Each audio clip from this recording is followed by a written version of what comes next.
in the end, when we're about to die, what do we have left? A very powerful meditation we should do every single day is visualizing ourselves dying. Visualize ourselves being put into a coffin. Visualizing the people looking. Don't look at it. Look from it. Look at yourself dying and your eyes closing and it becomes black. Visualize and feel. You cannot hear, you cannot taste, and you lose your mouth motory powers. You lose your power to speak. Visualize yourself. You cannot feel heat and cold anymore, and everything turns dark. Because that's what's going to happen actually. Buddha has given very specific teachings on the process of death. Very specific. That's what's going to happen. So visualize yourself dying. Your eyes going off, your ears going off, your feelings, heat, cold, no more. Visualize you cannot talk, saliva driving up, you cannot control your motor mouth anymore. Motor functions like your mouth and muscle. Visualize, you have to. It's scary, but you have to. Why? It will happen. It will happen. And it will happen soon for some of us. Very soon. So what's the result of your life? You have a few kids, you have money in the bank, so what? You have a position, you have a name, so what? Doesn't help you when you're dying, doesn't help you in your next life. Visualize yourself dying. Visualize yourself, people washing your body, your corpse, dressing it. Visualize yourself being put into a coffin and sealed. Visualize yourself 3-4 days of ceremonies, people chanting away, screaming, wearing white or whatever, incense. Visualize a few people coming and crying for you and a few other people faking they're crying for you. Visualize it. Visualize a few people laughing because you're dead. Visualize a few people on the side talking about who gets how much and what house and what inheritance and fighting. Visualize that's what's going to happen. Everything you have belongs to other people will be taken away. You can keep nothing. That's what the Buddha said. This doesn't belong to the Tibetan tradition. It belongs to every Buddhist tradition, such as the Thais. Thais actually visualize and meditate in front of a corpse or in a cemetery. Very powerful. Visualize yourself, your body going inside a coffin. Visualize the coffin closing up. Visualize yourself, the people mourning and crying, and that'll be over. Visualize yourself being lowered into the ground.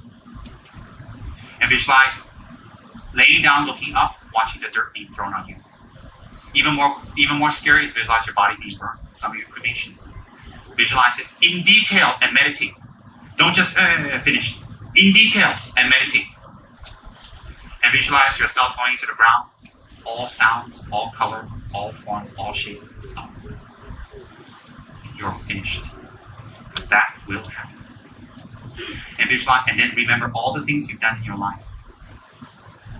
And what have you done in your life that will help you at this moment? You think about it. Your big car, your house, your small car, your small house, your big Buddha statue, your crucifix, your money, your lack of money, your poverty you suffered your whole life, or your wealth you suffered your whole life. What do you think will help you? Your beauty? No, because you visualize your body rotting away. Visualize the maggots inside eating you. That is what's going to happen. You're not visualizing. Don't avoid it. Don't be afraid. And don't think, oh my God, that will happen. It will happen to all of us in this room. And if you can't face it now, and you're scared, how do you face it later? You think it's something you can avoid. So therefore, keep being mean to people. Keep arguing with people. Keep closing up. Keep complaining.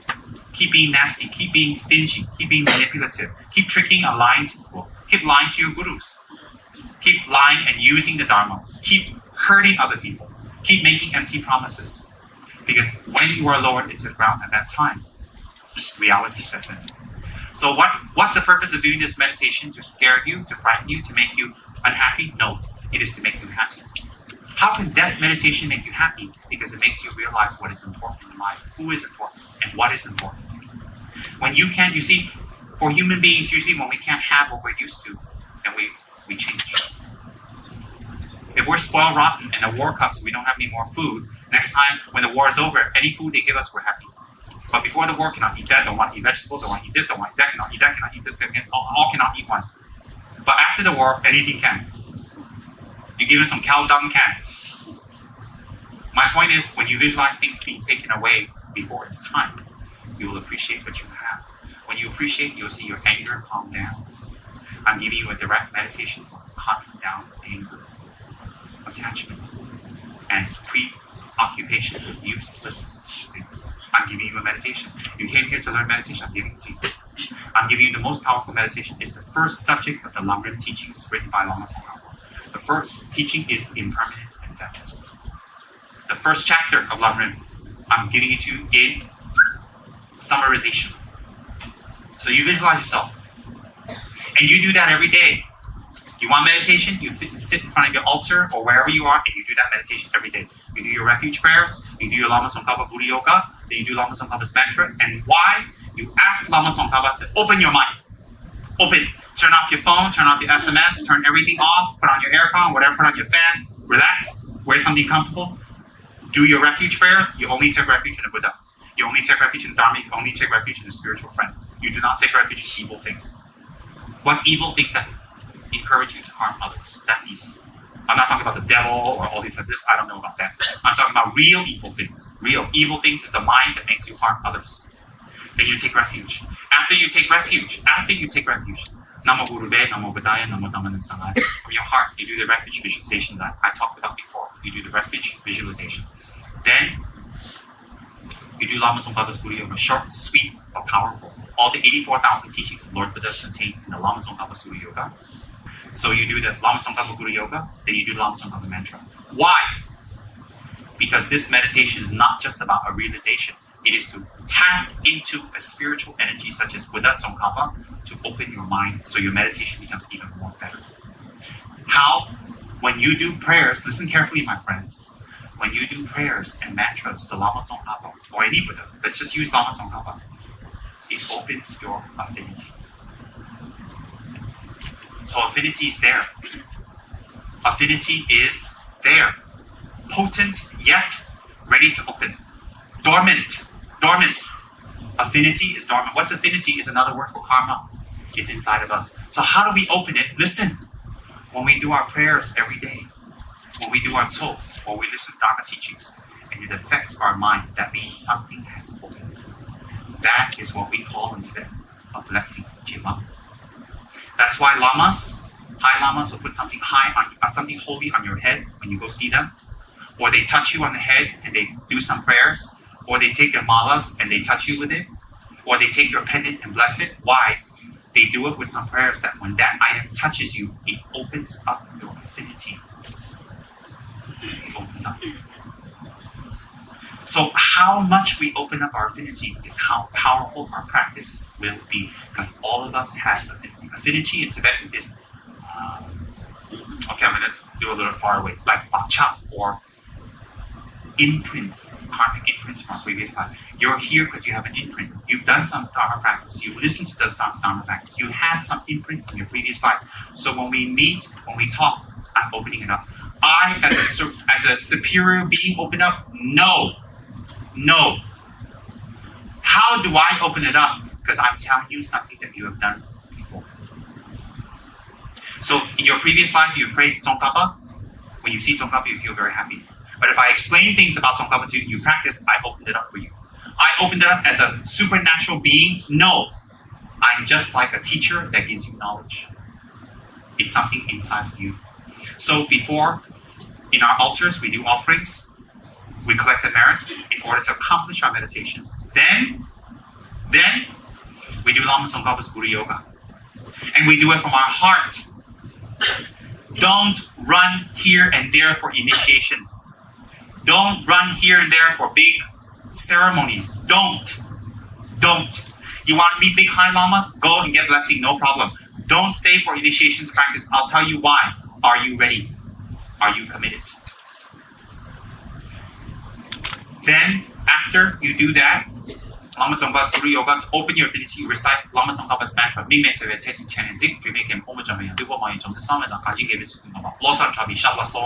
The medium length one or the short one, Om Arabhasana Di. Same. Why? When you recite that, it's invoking upon three energies: wisdom, skillful means, and compassion. And those three energies that you invoke upon will open it up in you during your meditation. So when you do your meditation, you'll be protected. During our meditations, we need to be protected. If we are not protected and we invoke, sometimes we can invoke wrong things. then you're protected during your meditation. You're vulnerable. You're focusing in. Then when you're focusing in, when you do Lama Tsongkhapa's Miktsema and you do what I just explained, visualize yourself dying, the process of death, the effect it has, the fighting it causes, the happiness it causes, or the neutral feeling it causes, and visualize yourself being lowered into the ground and thinking very strongly, what matters now? What matters now? What really matters now? And don't just ask yourself, just like, oh, I'm done with the meditation. Ask yourself, what matters now? And you do that meditation and you visualize yourself being lowered into the ground and being covered. No more light. No more sounds. No more arguments. No more children. No more friends. No more husband. No more wife. Let me tell you, my friends, that will happen to you and me. And when we visualize that, we will sweat. We will be scared. We will become anxious. And then we turn the fear around into, now what shall I do before that happens? The next time you want to argue, you keep quiet. Because it doesn't matter anymore when you're going to die. The next time you want to be right, you let the other person win. The next time you want to use sneaky business tactics to trick people out of their money, you stop. The next time you want to spend 50 hours on your hair and 0 hours on your meditation and practice, you stop. The next time you want to engage in magical practices to gain powers or supernormal abilities or the third eye, you stop. The next time you want to argue or fight with someone else to prove you're right, you're a good person, or explain, you stop. The next time you want to go somewhere else and get someone's sympathy, you stop. Why do you stop? Because you go back to your meditation, think doesn't matter. Do you know how to make yourself stop angry, stop fighting, stop being greedy and jealous? You know how? When you do the death meditation every single day, strongly, and then you start to live. When you meditate on death, you start to live. Do you know why? Living is not being evil. Living is not arguing. Living is not trying to be right. Living is not always exploiting others. Living is not always arguing and fighting and trying to be the best. Living is not covering your fears and covering your anxieties and covering your lack of awareness. That's not living. That is not living at all. Living is when you have achieved the opposite of those. What is the opposite of those? The opposite of living is harming others. Why? How can you live harming others? How can others live being harmed? That's not living. That's not living at all. How do you start living? By meditating on death. How do you start changing your habituations and habits? By meditating on death. Why should you change your habitations? Because you're an evil person? No. Because you create the affinity for good things to happen. And that's the subject of this talk, is affinity. How do you create affinity? How? You create affinity by your aspirations. If you every day say, I want to be rich, I want to be rich, I want to be rich, you're creating affinity. If every day you say, I want to be a Buddha, I want to be Buddha, you create affinity. But if you say that and do that in front of an enlightened being that has power, that's the power of the object, subject, and the connecting point. Object, Buddha, subject, yourself, a conscious mind, and something in between. That's the aspirational prayer. Then you create affinity. So don't sit in your homes waiting for affinity, hoping for affinity. Create it. Create your reality. Create your reality. Create what you can be. First, by aspiration. Second, by cutting off habits. Third, engaging in the method to cut off habits. Let me tell you something. Let me share a little secret with you. This Lama, I've been dubbed the Neon Lama. This Neon Lama does death meditation. And that's what keeps this Neon Lama in line. This is what keeps this Neon Lama practicing the Dharma and teaching. This is what keeps this Neon Lama from not cheating and stealing and lying. Because this Neon Lama thinks, hey, I can exploit everybody. I tell everyone, hi Lama, give me this and give me that. Everybody will give it to me. I'll get whatever I want, anywhere I go in the world. Then when I do death meditation, I say, what for? What for? That's why I'm very particular on karma, very particular on my vows, very particular on money, very particular on Dharma, very particular. I'm not fussy or uptight. I'm very particular because I do a little bit of death meditation. I do it. And sometimes it scares me. I can't even sleep. Why? Because I'm not a Buddha. I can't control my rebirth. So I know that if I don't change myself now, I'm in for it. And if I'm in for it, definitely all of you are in for it. Why are you in for it? You and me are the same. We're humans. So therefore, I do death meditation quite often. Quite often. You know what the effect is? My depressions become less. No time for being depressed anymore. No time for feeling sorry for myself. No time for wallowing in my own pain. I'm a very depressed, very manic depressant type of person. I've been depressed my whole life. I'm a very manic depressant. And I always complain, and I always find people to complain to. That's my habit. I know that. So I cut it much less by doing death meditation. Because why? I realize what is important. I don't play with money. I don't manipulate money. I don't lie to people about money. I don't try to get money from people. I don't play money games ever. You can ask or talk to any of my senior students here who know me for more than 10, 15 years, who take care of my account. I don't do any manipulation of money or lie or try to steal or take or manipulate or push or try to trick. Never. Because Buddha says when we do that, the karma that comes will be poverty. Or having money and not being able to spend it. Or having money, but along with money, we lose our freedom. There are people with money, they lose their freedom. That's a result of negative karma. Negative karma for getting money. Why? Their money entraps them. Then, I don't do things like that. When I teach the Dharma, or when I do Dharma actions, or I do Dharma practices, I do it from my heart. Some people say I'm not sincere, some people say I'm good, some people say I'm pure, some people say I'm not a Rinpoche, some say I'm not high, some people say I'm real, some people say I'm not real. It doesn't matter. I know I'm real. I know I am real. Do you know why I know I'm real? Because I do death meditation. And what is strong in me is not to trick people with Dharma. Never. I would never do it anyways, even without death meditation. But death meditation confirms it. Why? The result will come back to me. Death meditation helps me to live better. How am I living? I harm people less. I scold people to hurt them. Almost zero. I usually don't scold. I shout and scream at people. I do, but I don't do it to hurt them. I do it to wake them up. When it's too much. I never shout to hurt people. Never. But I do shout. 1 or 2 people have heard me shout in the past 10 years, once or twice. Keep your smile to yourself, Henry. That's right. Once in a while. But I don't shout to hurt, that is for sure. Am I pure? No. I'm not that evil. And I definitely, I'm quite an honest person. Quite honest. Am I saying this to show off? No, I'm telling you that death meditation helped me to become what? Why am I living better? Because I am honest. I am straightforward. I don't manipulate money. I don't try to trick people. I don't use religion to get things out of people. I don't. You can observe me all you want. It doesn't bother me. How did I become that? By death meditation. And that's why I'm living much better than I was before. Much better. Not manipulating people is so much less work. You have to cover your tracks less. Not lying to people, you have less stress. Not tricking people for money, you have no fear that people will get you.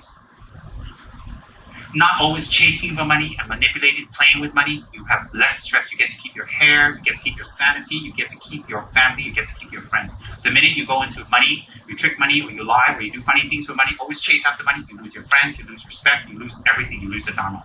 You get nothing back but maybe money. That's it. So when you die, they stitch you a funeral clothes for money. That's going to be interesting. So my point is what is? I don't do these kind of things because I'm holy? No. Because I'm a high Rinpoche? No. Neither of those. Because I have done some death meditation in the last 20 years. Since I was a young child.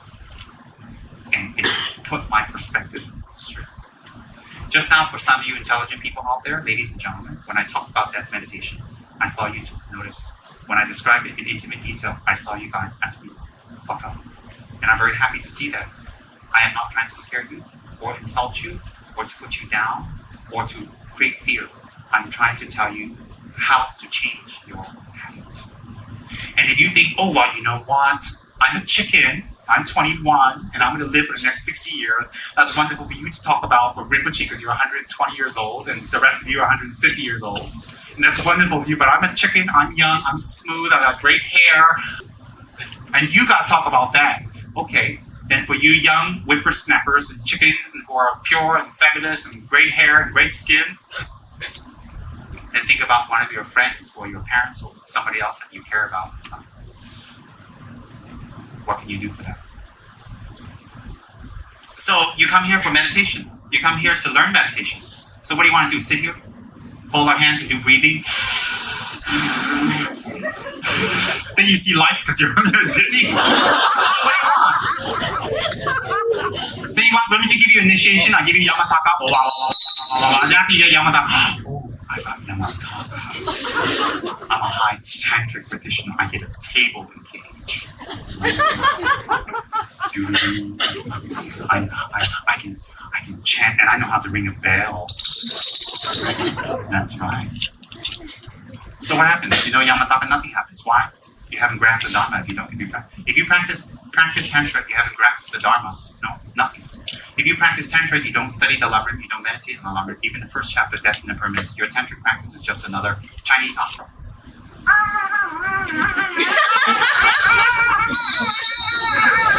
Another tired Chinese opera.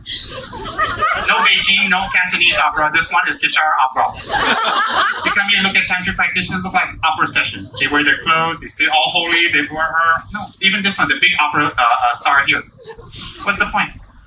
Chinese opera, they chant, sound like cats mating, right? Some of the Tantric rituals sounds like dogs mating. What's the point? So if you don't meditate on death and impermanence, your practice becomes fake. It becomes really fake. How does it become fake? You know how your practice becomes fake? Let me tell you how. You don't see your mind changing.